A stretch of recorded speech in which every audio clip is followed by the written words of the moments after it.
The Lexington Historical Society welcomes you to the historic Buckman Tavern. Centrally located on the town common, it was built in 1710 and served as a tavern for approximately 100 years.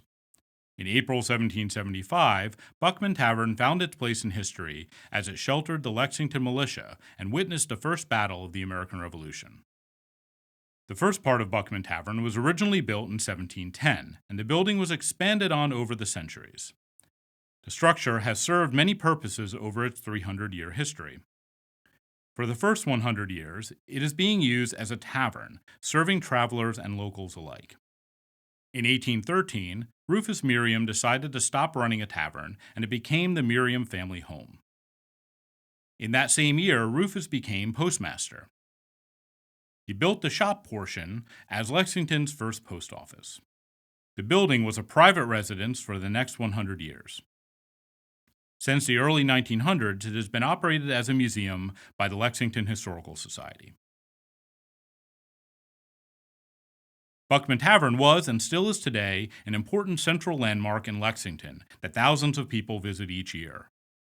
On your tour today, you will learn about Buckman Tavern's rich history and its important role on April 19, 1775. Please take time to look at the artifacts in the exhibit cases, then make your way down the hall and into the kitchen. Kitchen. Welcome to the Buckman's kitchen. To the left of the kitchen hearth is the area where John Buckman kept his office. Sitting here at his desk, John, the busy farmer and tavern keeper, would keep track of his accounts and business dealings. In 1775, Mr. Buckman stored the tavern's liquor in the wine cellar beneath this room, which would have been accessed by a narrow staircase. The small door you see near the floor leads behind the taproom bar and allowed for easy access to wine and liquors from the cellar beneath. A colonial tavern was a busy place. The proprietors needed to procure supplies, prepare meals for guests, and provide lodging, all while running a small farm. John and Ruth Buckman, the tavern proprietors in 1775, had no living children of their own, and therefore would almost certainly have employed one or more neighbors to help them run the farm and tavern. Many types of laborers were employed in 18th century Lexington: indentured servants, apprentices learning a skill or trade, local youth working out with neighbors for a small wage, and slaves. A 1754 census showed at least 25 slaves living in Lexington. The Buckmans may have used some or all of these types of help to tend the farm fields and prepare and serve food for the tavern guests. Maybe they helped listen to the Buckmans discuss politics and wondered if they could join the cause as well. Mrs. Buckman and her female help would be busy cooking hearty meals and vegetable stews in the large pots you see by the hearth, baking bread and pies in the beehive oven, and using the herbs from the drying rack on the wall to flavor dishes and brew herbal teas. They would also be responsible for all of the household's laundry and would keep the large kettle on the fire filled with hot water all day and night. Outside the tavern, farm hands would be tending the fields and livestock. The Buckmans' 5 cows had to be milked twice daily. Mrs. Buckman and her female help could then turn that milk into butter and cheese using the redware milk pans, the woven cheese basket, and the wooden butter churn you see next to the hearth.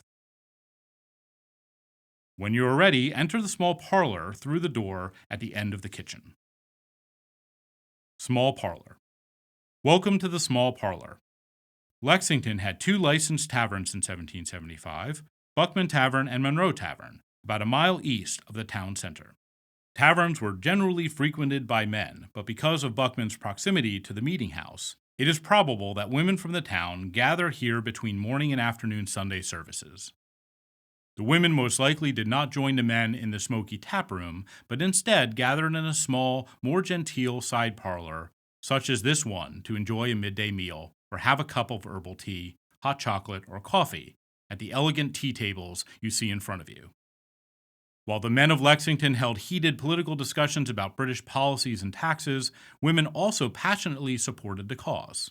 Although they were dependent on their husbands and could not vote, Massachusetts women nonetheless found ways to express their views within their domestic sphere. In August 1769, the sound of spinning wheels, like the ones you see in this room, filled the air at the home of Daniel and Anna Harrington. The Harringtons lived at the top of the common, just a short walk from the tavern. On that summer day, 45 women took part in a spinning bee as a public protest against a tax on imported English cloth. The event even made the Boston papers. From the Boston Gazette, August 31st, 1769. They spent the day in the most pleasant satisfaction, and at night presented Mrs. Harrington with the spinning of 602 knots of linen and 546 knots of cotton. In December of 1773, 3 days before the Boston Tea Party, Lexington pledged to cease drinking taxed and imported English tea and burned all of the town's tea in a common bonfire. Anna Harrington, Ruth Buckman, and the other women of the town probably brewed herbal tea made from local plants in their kitchen gardens or switched to drinking coffee and chocolate to support this protest. The Battle of Lexington, April 19, 1775, was clearly visible from the front windows of Mrs. Harrington's home on the Common and just steps from the scene of action. Perhaps she saw her father receive his fatal wound at the hands of the British regulars and saw her husband offering resistance. As she tended her dying father and thought of her husband and brothers gone with the militia, did her commitment to the cause waver? When you are ready, please step into the West Room. West Room. Welcome to the West Room. For years before the first shots of the American Revolution were fired on the Common right outside these very windows, the town of Lexington defined itself as a patriot community. While most political meetings occurred at the town's meeting house across the road, many public meetings were held in this room, especially in cold weather when the unheated meeting house was inhospitable. Town records indicated that the Lexington selectmen met here as early as 1713, the year the town was incorporated. The records show that John Buckman, whose portrait we see on the wall, often welcomed his fellow townsmen to this room for various meetings, both formal and informal. Here are some quotes from the Town of Lexington selectmen records. As there were but a few of the inhabitants assembled, voted to adjourn Monday next, 4 o'clock, to meet at Mr. Buckman's. The meeting was accordingly adjourned to Mr. Buckman's when all of the town officers voted to adjourn to Monday, the 6th of November, 5 o'clock p.m., to meet at Mr. Buckman's. An important meeting allowing for the purchase of bayonets for the town militia took place here in December of 1774, a mere 4 months before the fateful battle. Imagine a group of men sitting at the table in front of you, drinking a mug of John Buckman's brew, and smoking their clay pipes as they discuss town business, read newspapers, and exchange gossip. In the weeks before the Battle of Lexington, prominent patriots found their way to this tavern. John Hancock kept his trunk of papers here for safekeeping during his stay in Lexington in April of 1775. Upon fleeing Lexington the morning of April 19th, Hancock's secretary John Lowell asked Paul Revere for help retrieving the trunk from the tavern. Paul Revere later recalled this event. Mr. Lowell asked me to go to the tavern with him to get a trunk of papers belonging to Mr. Hancock. We went up chamber, and while we were getting the trunk, we saw the British very near upon a full march. Paul Revere. As you pass through the front hall, imagine Paul Revere running down the stairs out the front door with Hancock's trunk. And take a look at the original door with its souvenir from the battle, a musket ball hole in the bottom right corner. Proceed through the front hall to the tap room. Tap room. Welcome to the tap room, probably the most famous room in all of Lexington. It was here that a large contingent of the Lexington militia gathered in the evening of April 18th and the early morning hours of April 19th, 1775, before the historic first battle of the American Revolution unfolded on the Common outside. Lexington's volunteer militia consisted of able-bodied males from 16 to 59. It included prominent landowners and yeoman farmers, experienced veterans from the French and Indian Wars, and youth still living in their parents' homes. It was particularly notable that of the approximately 80 militiamen present the morning of the battle, nearly a quarter of them were under the age of 20. Not all of those who took the field for liberty that day were free. Both apprentices and slaves were among those who responded to the alarm. Prince Estabrook, a slave of the prominent Estabrook family, was one of the 10 militiamen wounded that morning. He went on to serve with the Continental Army and eventually gained his freedom. Tensions had been rising in Lexington on the night of April 18th. After being warned by express riders Paul Revere and William Dawes about the British troop movements along the road from Boston, Captain John Parker assembled his men on the common at midnight to await the regulars.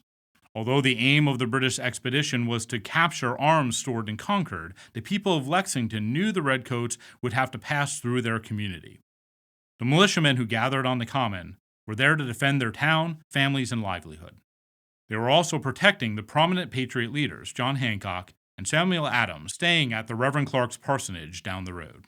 But at first, it seemed like this might be a false alarm. The British regulars were delayed, and as the cold night air set in, Parker told his gathered militia to disperse, but to stay near the common. Many came to the tavern. Years later, one militiaman, Elijah Sanderson, described the scene. "I went to the tavern. The citizens were coming and going. Some went down to find whether the British were coming. Some came back and said there was no truth in it. I went into the tavern and after a while went to sleep in my chair by the fire." Elijah Sanderson. Imagine these ordinary men of Lexington, farmers, youth, and laborers, gathered here in this tap room in the tense early morning hours. As they awaited their fate, were they nervous, excited, or fearful? William Diamond, a young apprentice, was the militia drummer who called Parker's men to arms on the common for a second time in the early morning hours of the 19th. His important role was remembered years later by neighboring militiaman Sylvanus Wood of Woburn. I inquired of Captain Parker, commander of the Lexington militia, what was the news. A messenger came up and told the captain that the British troops were within half a mile. Parker immediately turned to his drummer, William Diamond, and ordered him to beat to arms, which was done. Many of the company gathered around the captain in the hearing of the drum. The British regulars were less than a mile from Lexington. Take a look at the large print displayed on the wall. This is the work of artists Ralph Earl and Amos Doolittle, who visited Lexington a few weeks after the battle to speak to eyewitnesses. Here we see this conflict unfolding at dawn. Notice Major Pitcairn on horseback leading the British regulars through Lexington and being met by the armed militia right outside the tavern's walls on the common. When they finally arrived, the British troops greatly outnumbered the gathered militia. British officers ordered the colonists off the common. "Throw down your weapons and disperse. Lay down your arms. Disperse, you damned rebels, you dogs, run." Captain Parker tried to steady his men. "Stand your ground. Let the troops pass by. Don't molest them without they being first." A gunshot rang out. To this day, we do not know who fired the shot that started the battle. Chaos ensued, and both sides returned fire. When the smoke cleared, 8 local men were dead and 9 were wounded. Only 1 British regular was wounded. The American Revolution had begun. Nothing would ever be the same.